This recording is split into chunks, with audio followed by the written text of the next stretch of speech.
అంటే సజ్జల అంటే వైసీపీ అన్నట్లుగా పరిస్థితి మారిపోయింది. 2019 ఎన్నికల ముందు వరకు ఒక లెక్క, ఆ తర్వాత నుంచి ఒక లెక్క అన్నట్టుగా పరిస్థితి మారిపోయింది. ఎన్నికల్లో వైసీపీ గెలుపు కోసం పనిచేసిన వారిని పక్కన పెట్టిన జగన్ అప్పటి వరకు ఎక్కడా కనిపించని సజ్జల రామకృష్ణారెడ్డిని తెరపైకి తీసుకొచ్చారు. పార్టీతో పాటు ప్రభుత్వంలో కూడా కీలక పదవులిచ్చారు. సజ్జల లేకపోతే పార్టీ లేదు, ప్రభుత్వంలో పనులు కూడా జరగవు అనేలా పరిస్థితి మారిపోయింది. చివరికి సజ్జలకు తెలియకుండా అటు పార్టీలో ఇటు ప్రభుత్వంలో చీమ కూడా చిటుక్కుమనటానికి లేదు. ఇలాంటి సజ్జల వల్లే 2024 ఎన్నికల్లో వైసీపీ ఓడిపోయిందనేది వైసీపీ నేతల ప్రధాన ఆరోపణ. ఇక పార్టీ నుంచి బయటకు వచ్చిన మరికొందరు సీనియర్లైతే జగన్ చుట్టూ కోటరీ చేరిందంటూ పరోక్షంగా సజ్జలను ప్రస్తావించారు. ఈనాడులో పాత్రికేయ వృత్తి ప్రారంభించిన సజ్జల రామకృష్ణారెడ్డి వైఎస్ కుటుంబంతో తనకున్న అనుభవంతో వైసీపీలో నెంబర్ 2 స్థాయికి ఎదిగారు. పార్టీ అధికారంలో ఉన్న 5 ఏళ్లు సజ్జలు చెప్పింది వేదం, చేసింది చట్టం అన్నట్లుగా పరిస్థితి మారిపోయింది.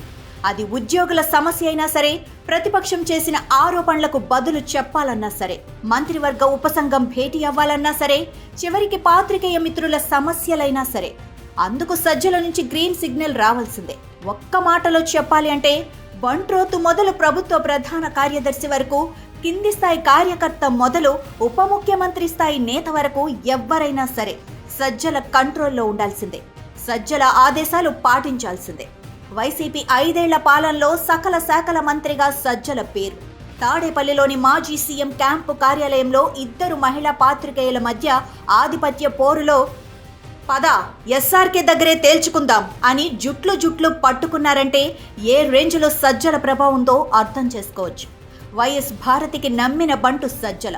అందుకే ఎన్ని వివాదాలొచ్చినా, ఎంతమంది ఫిర్యాదు చేసినా సరే సజ్జలను మాత్రం జగన్ పక్కన పెట్టడం లేదు. వాస్తవానికి 2019 ఎన్నికలకు ముందు వైసీపీలో కీలక నేత ఎవరు అంటే అందరూ టక్కున చెప్పిన పేరు విజయసాయిరెడ్డి. గల్లీ నుంచి ఢిల్లీ స్థాయి వరకు చక్రం తిప్పారు. జగన్ను నాటి కేంద్ర పెద్దలకు దగ్గర చేశారు.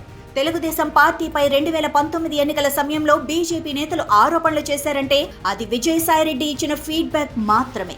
అలాగే నాటి ఎన్నికల్లో టార్గెట్ టీడీపీ అంటూ విజయసాయిరెడ్డి వ్యవహరించారు. హిందూ భక్తుల మనోభావాలు దెబ్బతినేలా పింక్ డైమండ్ మిస్సింగ్ అంటూ చంద్రబాబుపై ఆరోపణలు చేశారు. ఇలా 1 కాదు 2 కాదు, జగన్ కోసం ఎన్నో అబద్ధాలు, వ్యూహాలు. అందుకే 2019 ఎన్నికల్లో వైసీపీ ఘన విజయం తర్వాత జగన్ కూడా విజయసాయిరెడ్డిని ఆత్మీయంగా ఆలింగనం చేసుకున్నాడు. కానీ ఆ తర్వాత నుంచే పరిస్థితి పూర్తిగా మారిపోయింది. అప్పటి వరకు కనీసం పార్టీలో ద్వితీయ స్థాయి నేతలకు తెలియని సజ్జల రామకృష్ణారెడ్డి ఎన్నికల్లో వైసీపీ గెలిచిన తర్వాత కింగ్ మేకర్ అయ్యారు. ప్రభుత్వ ప్రధాన సలహాదారుగా అవతారం ఎత్తారు. కానీ 5 ఏళ్లలో ప్రభుత్వానికి సజ్జల ఒక్క సలహా కూడా ఇవ్వలేదు. పైగా ప్రభుత్వంలోని అన్ని శాఖలను తన కంట్రోల్లోకి తెచ్చుకున్నారు. పార్టీ సోషల్ మీడియా బాధ్యతలను సజ్జల భార్గవరెడ్డికి అప్పగించారు జగన్. ఇందుకు కూడా వైఎస్ భారతిరెడ్డి కారణమనేది పార్టీలో ప్రతి ఒక్కరికి తెలుసు. వైసీపీ సోషల్ మీడియా ఇన్ఛార్జిగా వ్యవహరించిన భార్గవరెడ్డి తన మన అన్న భేదం లేకుండా జగన్కు వ్యతిరేకంగా మాట్లాడిన వారిపై నీచమైన కామెంట్స్, ఫోటోలు, వీడియోలు రిలీజ్ చేశారు. ఇక బాలినేని వంటి సీనియర్ నేతలను మంత్రివర్గం నుంచి తప్పించి విడుదల రజనీ వంటి కొత్త వారికి కేబినెట్లో చోటు దక్కటం వెనుక కూడా సజ్జల హస్తం ఉందనేది పార్టీ నేతల మాట. ఇక పార్టీని తొలి నుంచి అంటిపెట్టుకున్న నేతలను కాదని సజ్జలకే బాధ్యతలు అప్పగించడం పట్ల సీనియర్ నేతలంతా గుర్రుగా ఉన్నారు. ఎన్నికల్లో వైసీపీ ఘోర పరాజయానికి సజ్జలే కారణమని పార్టీలోని కింది స్థాయి కార్యకర్త కూడా బహిరంగంగానే విమర్శలు చేశారు. పార్టీ నుంచి బయటకు వచ్చిన నేతలంతా కూడా సజ్జల వల్లే ఓడినట్లు ఆరోపించారు. చివరికి విజయసాయిరెడ్డి కూడా జగన్ చుట్టూ కోటరీ అంటూ వ్యాఖ్యలు చేశారు. దీంతో సజ్జలను తప్పించాలంటూ అంతా డిమాండ్ చేశారు కూడా. అయితే ప్రస్తుతం అదే సజ్జలకు జగన్ మరోసారి పెద్దపీట వేశారు. వైసీపీ పొలిటికల్ అడ్వైజరీ కమిటీ పూర్తి స్థాయిలో పునర్వ్యవస్థీకరించారు జగన్. పీఏసీలో కొత్తగా 33 మందిని సభ్యులుగా నియమించారు.